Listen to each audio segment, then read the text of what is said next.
Every morning, the moment you open your eyes, a silent battle begins. Will you drift into distraction and chaos, or will you take control of your life? Most people never realize it, but the tiny routines we repeat every single day shape our destiny. The Stoics knew this truth thousands of years ago. Their secret wasn't hidden in books, it was carved into their daily actions. And today, I'm going to show you how their routines can completely transform the way you live. The Stoics weren't philosophers sitting in ivory towers. They were emperors leading nations, soldiers on the battlefield, slaves who endured the hardest chains of life.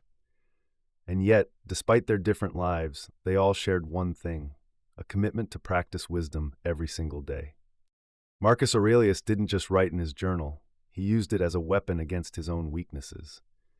Epictetus, born into slavery, trained his mind to be freer than those who commanded him. Seneca didn't just think about time, he fought against wasting it. Their wisdom wasn't abstract. It was alive, breathing through their daily routines. And if you adopt these practices into your own life, you'll discover what they discovered. True freedom isn't found in wealth, status, or comfort. It's found in discipline, reflection, and virtue. Let's step into their world and uncover the routines that made them unshakable. The morning reset. Now, the first battle is the morning. The moment Marcus Aurelius woke up, he reminded himself, "Today you will meet people who are selfish, arrogant, deceitful, and envious." He didn't do this to become bitter, he did it to prepare. Imagine waking up not surprised by the world's chaos, but armored against it. The morning reset is a Stoic shield. You wake up not asking, "What will the world give me today?" but instead, "How will I meet the world with strength?" And when you begin your day like this, every challenge loses its power. Journaling with intention. From that first shield, the Stoics moved into clarity. Journaling wasn't about writing pretty words, it was about stripping illusions. Seneca reminds us, "We suffer more in imagination than in reality." Picture yourself writing down your anxieties, your fears, your distractions. On paper, they shrink. They become problems you can solve, not monsters in the dark. Every word written is a weight lifted.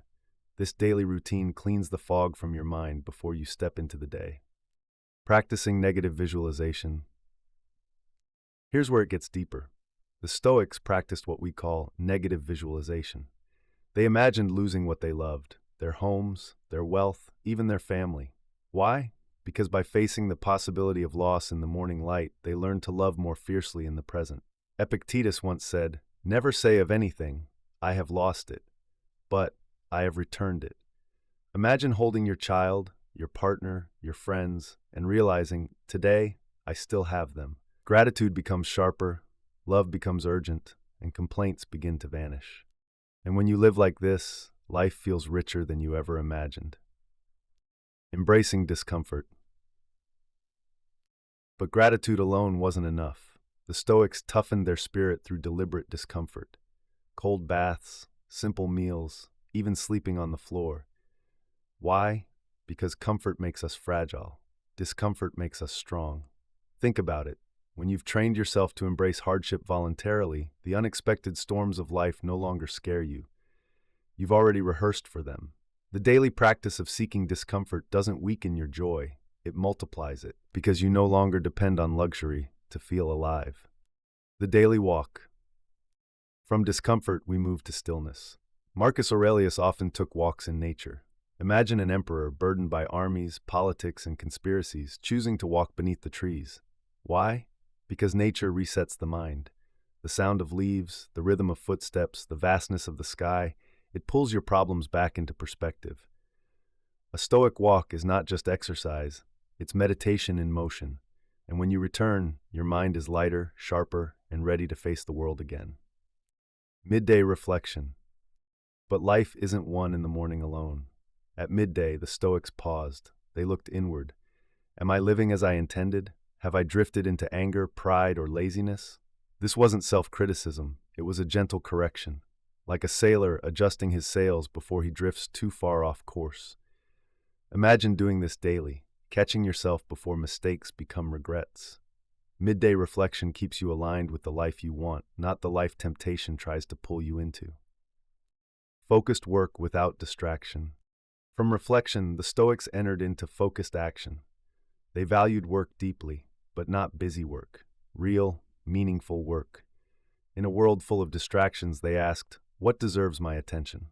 Attention is life itself. Every hour scattered on trivial things is life slipping through your fingers. The Stoics cut away the noise to focus only on what mattered: duty, craft, service. Imagine your life if you treated attention like sacred gold, spending it only on what truly lasts. Eating with mindfulness. And even in eating, they practiced wisdom. Seneca could have dined like a king, but often chose bread, vegetables, and water. He wanted to remind himself that joy isn't found in feasts, but in freedom from needing them. Eating mindfully isn't about denial, it's about presence. Every bite becomes an act of gratitude, not escape. Food becomes fuel, not a drug for distraction. And this daily act strengthens the spirit as much as the body. Service and contribution. Beyond personal discipline, the Stoics lived for others. Marcus Aurelius wrote, "What is not good for the beehive cannot be good for the bee." Each day they looked for ways to serve, not because it was easy, but because life without service is empty. Imagine ending each day knowing you lightened someone else's burden, even slightly. That's the kind of daily practice that leaves behind a legacy, not just a life. Evening journaling. As the sun set, the Stoics returned to their journals. Seneca described examining his conscience at night. "When the light has been taken away, I examine my entire day." He asked himself, where did I do well? Where did I fail? How can I improve tomorrow? Imagine going to bed not with vague guilt, but with clarity. Your mistakes transformed into lessons, your victories into encouragement. Evening journaling closes the day with honesty and peace. Gratitude and stillness before sleep. And then, before sleep, they paused in gratitude. Life could end that night, and they knew it. But instead of fear, this awareness filled them with peace. I am alive. I have loved. I have tried to live with virtue. Gratitude before sleep doesn't just bring rest. It brings contentment, the kind that no wealth can buy. Living as if today were your last. Finally, the Stoics ended each day with the reminder, tomorrow is not promised. They lived with death on their shoulder, not to be morbid, but to live urgently. If this were your last day, would you waste it in distraction? Or would you live with presence, courage, and love? This daily thought doesn't make life darker, it makes it brighter, because you finally see every moment for the gift it truly is. These routines, morning reflection, journaling, discomfort, service, gratitude, they aren't just habits, they are anchors. They keep you steady in storms, focused in chaos, alive to what matters most.